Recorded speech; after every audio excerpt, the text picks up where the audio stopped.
جاپانی پھل بامقابلہ سیب کس میں غذائیت زیادہ ہے؟ یاد رکھیے مقابلہ دو بڑے چیمپئنز کے درمیان ہے۔ Journal of agriculture and food chemistry میں 1 فروری کو یہ تحقیق چھپی تھی کہ اگر دل کی صحت کی بات کی جائے تو جاپانی پھل سیب سے بہت آگے ہے، کیونکہ اس میں موجود ڈائٹری فائبر، منرلز اور فینولک کمپاؤنڈز وہ ایتھیروسکلروسس کو روکتے ہیں۔ یہ ایک ایسی بیماری ہے جس میں خون کی نالیوں کے اندر گند جم جاتا ہے، پلاک جم جاتا ہے، جو کہ ہارٹ اٹیک کا سبب بنتا ہے، اور یہ جاپانی پھل کھانے سے یہ چیزیں کم ہو جاتی ہیں۔ جاپانی پھل میں سوڈیم، پوٹیشیم، میگنیشیم، کیلشیم اور آئرن زیادہ ہے، جبکہ سیب کے اندر کاپر اور زنک کی مقدار زیادہ ہے۔ بہرحال دونوں پھلوں کا چھلکا اور اندر کا گودا یعنی پھل وہ غذائیت سے بھرا ہوا ہے، دونوں ہی سپر فوڈ ہے۔ جاپانی پھل کی دنیا میں ہزاروں اقسام ہیں، صرف جاپان میں اس کی 800 سے زیادہ ورائٹیز ہیں، اور اس کو جاپانی پھل بھی اس لیے کہا جاتا ہے کہ جاپان میں اس کی ایک خاص جو سپیشیز ہے، خاص ایک ٹائپ ہے ڈائیوسپائروس کاکی، وہ دنیا میں سب سے زیادہ پائی جاتی ہے۔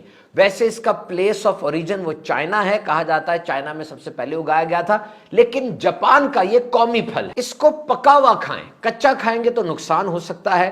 ایک اوسط درجے کے جاپانی پھل کے اندر 118 کیلوریز ہوتی ہیں اور 31 گرام کاربوہائیڈریٹس ہوتی ہیں۔ اس پھل کو تازہ کھا لیں، خشک کر لیں یا ہنڈیاں میں پکا کر بھی لوگ کھاتے ہیں۔ 7 سال میں اس کا جو درخت ہے وہ پھل دیتا ہے، جو کہ 30 فٹ سے 80 فٹ تک اس کے درخت کی اونچائی ہو سکتی ہے۔ اس کے پتے چائے میں ڈالے جاتے ہیں اور اس کے بیج کو خشک کر کے کافی کی جگہ استعمال کیا جا سکتا ہے۔ ایک چاکلیٹ جاپانی پھل بھی ہوتا ہے، اس کا رنگ چاکلیٹ جیسا ہوتا ہے، ذائقہ بھی منفرد ہوتا ہے اور وہ بہت مہنگا ہوتا ہے۔ اس کی خاص خوشبو جانوروں کو اپنی طرف کھینچتی ہے، تو یہ ایز اے ٹریپ بھی استعمال ہوتا ہے کہ جانوروں کو اپنی طرف بلایا جائے اور بلا کے ان کو پکڑ لیا جائے۔ روایتی چائنیز میڈیسن کے اندر یہ جو جاپانی پھل ہے، اس کو بالخصوص ENT یعنی ناک کان گلے کی جو بیماریاں ہیں اس میں بطور دوائی پرسکرائب کیا جاتا ہے۔ آپ نے غور کیا ہوگا کہ جاپانی پھل کھانے کے بعد منہ میں خاص قسم کا ذائقہ سا آتا ہے، میٹالک قسم کا۔